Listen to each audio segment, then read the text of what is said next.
হযরত আব্দুল কাদের জিলানী রহমাতুল্লাহ আলাইহি তার বাবা তার মায়ের পেটে যখন তিনি ছিলেন, 8 মাস বয়স ছিল তার সন্তানের মায়ের পেটে।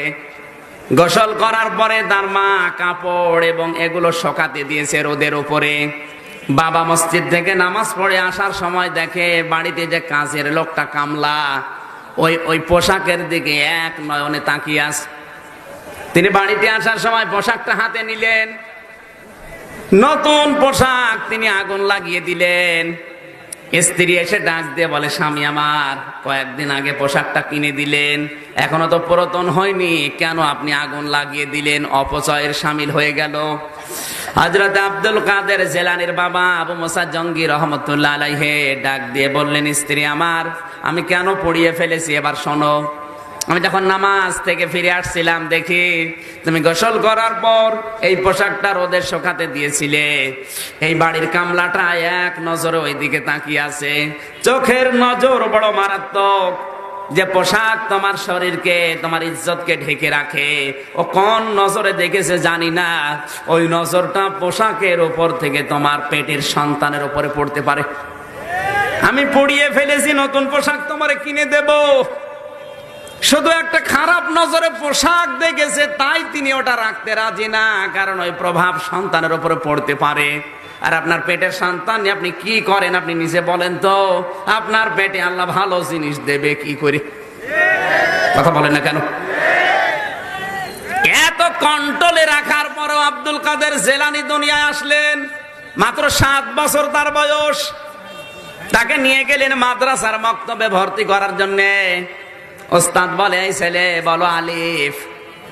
হযরত আব্দুল কাদের বলেন, হুজুর আলিফের মানে কি? ওস্তাদ বলছে, আলিফের কোনো মানে নেই। উনি বলছে, হুজুর আলিফের যদি মানে না হয় ও জিনিস আমি পড়ি না। যে জিনিসের অর্থ নেই ও জিনিস পড়ে করবো কি? আপনি অর্থ বলেন আগে। উনি বলছেন, আমি জানি না। এতদিন কত ছাত্র পড়ালাম, কোনদিন আমারে কেউ আলিফের মানে জিজ্ঞাসা করে না। আলিফের কোনো মানে হয় না। তুমি জানো আলিফের মানে? বলছে, জানি। বলো দেখি। আব্দুল কাদের জিলানী আলিফ লাম মিম দিয়ে আল্লাহর পরিচয় তুলে ধরলেন। আল্লাহু লা ইলাহা ইল্লা হুয়াল হাইয়ুল কাইয়্যুম লা তাখুযুহু সিনাতুন ওয়ালা নাওম লাহু মা ফিস সামাওয়াতি ওয়া মা ফিল আরদ ইলা আখির আয়াত। আয়াতুল কুরসি দিয়ে তিনি আল্লাহর পরিচয়টা এমন ভাবে তুলে ধরলেন, তেলাওয়াত করতে করতে 18 পারা পর্যন্ত তিনি পড়েছিলেন। কাঁদতে বেহুশ হয়ে গেছে। জ্ঞান ফেরার পরে জিজ্ঞাসা করছে, মা, আপনার এই ছেলেটাকে কোন জায়গায় পড়িয়েছেন, এখন নিয়ে এসেছেন আমার কাছে পরীক্ষা করার জন্যে? মা বলেন, না, আমি এই প্রথম নিয়ে আসলাম আপনার কাছে। ওস্তাদ বলে, মা গো, আপনার এই ছেলের কোরআনে কারিমের প্রায় 18 পারা পর্যন্ত মুখস্থ হয়ে গেছে।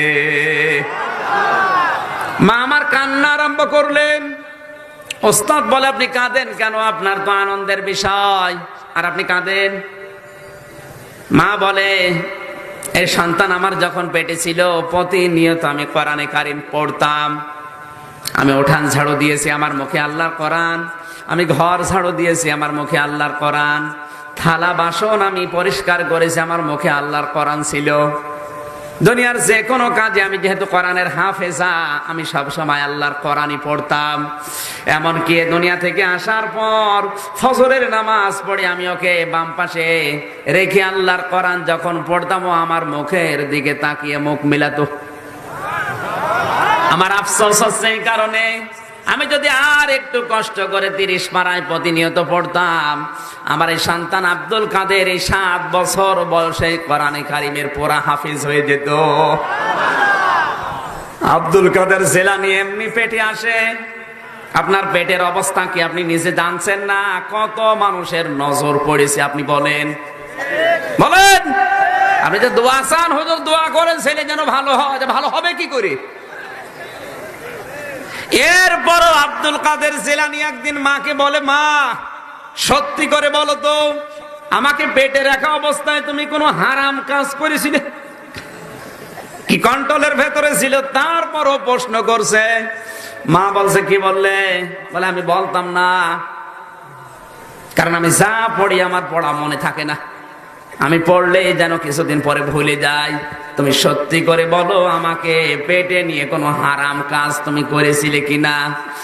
মা বলে বাবা আমার ওরকম কিছু মনে পড়ে না, তবে একটা কথা আমার মনে আছে, তুই যখন আমার পেটে ছিলি ওই সময় আমি তোর নানির বাড়িতে গিয়ে দেখি উঠানের উপরে আচার নাড়ি দেওয়া আছে, ওটা তুলে খেয়েছিলাম।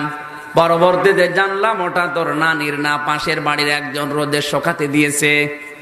ও বাবা আব্দুল কাদের, মানুষের জিনিস আমি না বলে তোকে পেটে রাখা অবস্থায় খেয়েছিলাম, এই কারণেই মনে হয় ওই প্রভাব তোর মেধার উপরে পড়েছে, এই জন্য তোর পড়া মনে থাকে না।